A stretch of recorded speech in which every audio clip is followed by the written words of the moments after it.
The title of our workshop today is The Rise of Right-Wing Populism and the Tea Party. Do we need a right-left coalition? This is going to be a controversial topic, and I hope we stay on it. I'm pleased to introduce our presenters today. From left, coming toward me, we have Chris Gavreau, Connecticut United Against the War, and she is on the administrative body of the National Assembly to End U.S. Wars and Occupations that have put on this fine conference for us. And next to Chris, Kevin Zeese, co-founder, Voters for Peace, Glenn Ford of the Black Agenda Report and Black is Back, and Medea Benjamin, Code Pink and Global Exchange. So welcome everyone. If you're in the wrong workshop, we're here to talk about the rise of right-wing populism and the Tea Party. Do we need a right-left coalition? We're going to go in reverse alphabetical order for the initial remarks so that Kevin Zeese will be speaking first. So please join me in welcoming Kevin Zeese. Well, I always got to go last in school with a Z name. It's so weird to go first, but I'll do my best to handle it. Let me first get a sense of the room here. How many people want to see the military budget reduced? Just raise your hands if you want to see the military budget reduced. Well, it's unanimous. Good. How about want to see militarism no longer the #1 ingredient of U.S. foreign policy? Everyone agree to that too? And the American empire to end? Everyone wants American empire? Good. We're all in agreement on that. Now, I think it's important to realize our target, because our target's a difficult one. American empire is long, with deep roots. It's probably the most powerful empire in human history. Incredible destructive force that can create, incredible problems for countries who are our targets. And, with this long history that goes back, you could say the modern era, I guess, would be the Philippine War. You go back to Manifest Destiny and the Mexican War and see the roots of American empire there as well. So it's a long history. That means lots of families who have lost people in wars, lots of veterans, and lots of people we have to convince to come to our side. And so that's not an easy target. We need to organize. We need to organize among people in the environmental movement. We need to organize in the civil liberties movement, the women's movement, labor. All these are important. We can organize all of that, though, and we still would not be successful in ending empire. We need to figure out a way to bring people together from across the political spectrum so that we can now find a way to really create an anti-war movement that represents the full body of America, the full body of the United States, so that we can be successful in our goal. That's the idea, right? To be successful in our goal. We don't want to just hear each other talk. We don't want to just be talking to people I agree with, like, Glenn, and Medea, and Chris, who I agree with, I'm sure, on almost every issue. That's not going to be sufficient. That's not going to be sufficient. We need to do more than that. And so when I talk about organizing a right-left coalition, it's not because I am a Tea Partier. It's not because I'm a libertarian. In fact, I consider myself kind of a left-leaning socialist, I guess, if I had to pick a category. But the right is a problem for us. We need to neutralize it. We need to divide it. We need to bring those who we can to our side as allies. And the right is not monolithic.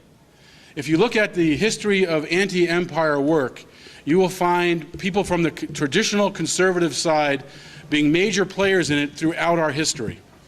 If talking about back to the Mexican War, the Philippines War, up to World War II, there's been a tradition of anti-war, anti-empire view on the right wing.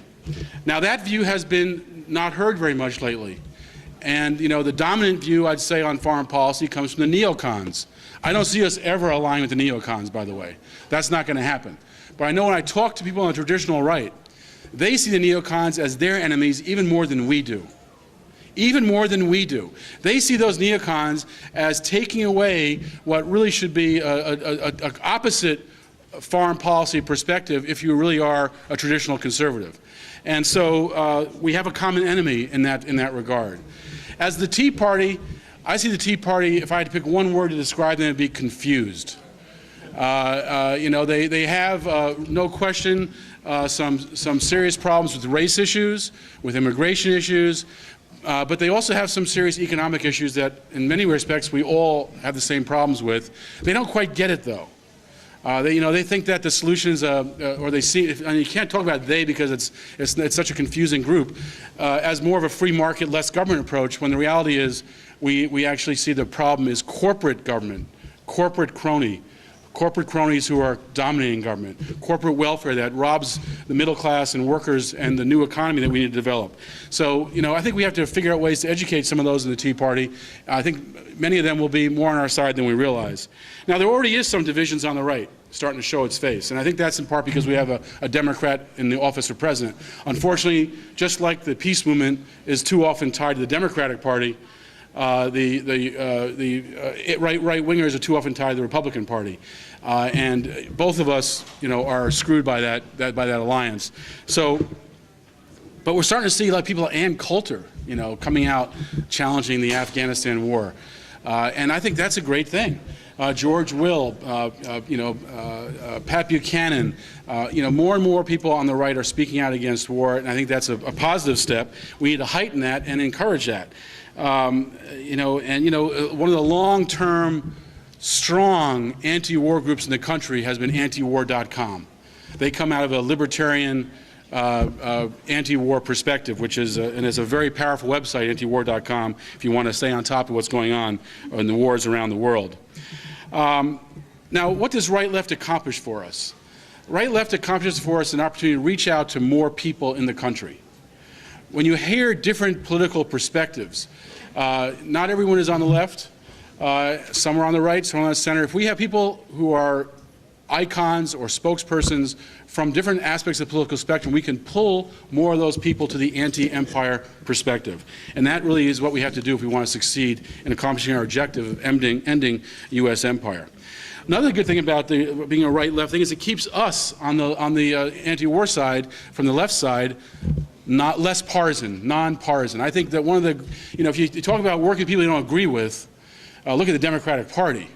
It's about the most neoliberal, corporatist party we have. It's very much pro-war, very much in favor of building the empire, building the military budget, and yet we are able to work with them.